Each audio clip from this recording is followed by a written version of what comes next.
dhe mund të jetë një nga gjërat që më kanë ndryshuar jetën. Lutesh? Po, çdo ditë. Çdo ditë. Çfarë kërkon më shumë në lutjet e tua? Më shumë kërkoj udhëheqje. Unaza që ke në dorë, ka ndonjë kuptim? Unaza që kam në dorë është një projekt që unë nuk desha ta përmendja, po do ta përmend. Është një projekt i ardhshëm, është një unazë inteligjente. Au. Që janë këto butonat nga brenda? Në fillim ka nisur si projekt robotike, është një projekt i jone, dhe të matë, siç është ora inteligjente, është unazë që të matë gjitha dhënat vitale, pra rrjet e zemrës, tensionin, stresin, cilësinë e gjumit, dhe t'i jep në telefon, në software, në aplikacion. Afrojmë pak ju lutem? T'i jep në telefon dhe të ndihmon që ti t'i përmirësosh ato të dhëna që ke, pra të thotë si t'i përmirësosh, të jep një analizë javore, ditore, mujore. Ku i shikon të dhënat? Në telefon. Në telefon, është lidhur me telefonin. Ku mbahet të gishti tregues? Mund ta mbash të çdo gisht, mund ta mbash të çdo gisht. Ja dhe unaza inteligjente së ardhmes, që ta mbajmë, duket shumë e bukur në fakt, përveç se ka ato funksion që Rej përmendi. Tani kjo po regjistron ndërkohë që unë po e mbaj? Po regjistron, të dhënat rrahjet e mërat. Po regjistron, po përzihen me dhënat e mia. Okej, mund të regjistrohet dhe pastaj ta mundet, mund të bësh reset edhe. Ku e ke marrë?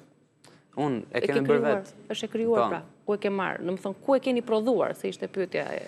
Në fillim e kemi prodhuar vetë prototipin, kurse kjo është një provë, sample, që është marrë nga fabrika, që ne i kemi çuar projektin edhe kanë nxjerrë provën. Wow, super projekt.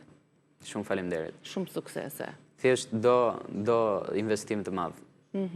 Për çfarë? Për gjitha, për produktin, për çdo gjë, do investim.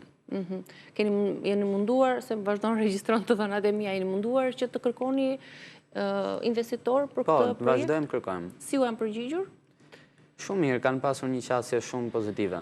Më përpara ti ke punuar për të arritur këtu, apo jo? Po, jo, punoj akoma. Punuar për të krijuar një kapital, pra ti punon në këtë sipërmarrje, në këtë startup që ti ke nisur, po më përpara ke punuar edhe në punë tjera, kamarier, ke punuar në aeroport, apo jo? Kamarier dhe në aeroport. Që të ndihmonte të krijonte kapitalin tënd. Pra nuk e ke kërkuar lek familjes, por megjithëse ajo të ka ndihmuar, por ti ja ke dalë vetë, ke punuar vetë. E vërtet, por jo vetëm për kapitalin, për shkak se të mëson edhe shumë gjëra. Një punë për shembull kur punon kamarier ti mëson të socializohesh, që të ndihmon shumë aftësitë e komunikimit. Pra, nëse ne marrim një kamarier, është i sigurt 100% që ai ka shumë më të lehtë se sa ne të shkojë te një person i ri dhe t'i flasë, t'i kërkojë diçka. Ose kur ti punon në aeroport që merresh me çdo tip njeriu, të ndihmon edhe shumë që ti njohësh, për shkak se njerëzit ndajnë karaktere. Shumë suksese Rej. Shumë faleminderit. Ndjes se zbuluam, ndoshta nuk kishe dëshirë, po më bëri përshtypje se ishte diçka e veçantë. Nuk besova se do ishte një unazë e zakonshme, se ishte trashësia dhe forma që më bëri përshtypje. Uroj shumë suksese edhe për grupin që ti bashkëpunon, edhe për dëshirat ëndrat e tua që të vinë dhe të bëhen sa më të mëdha gjithmonë.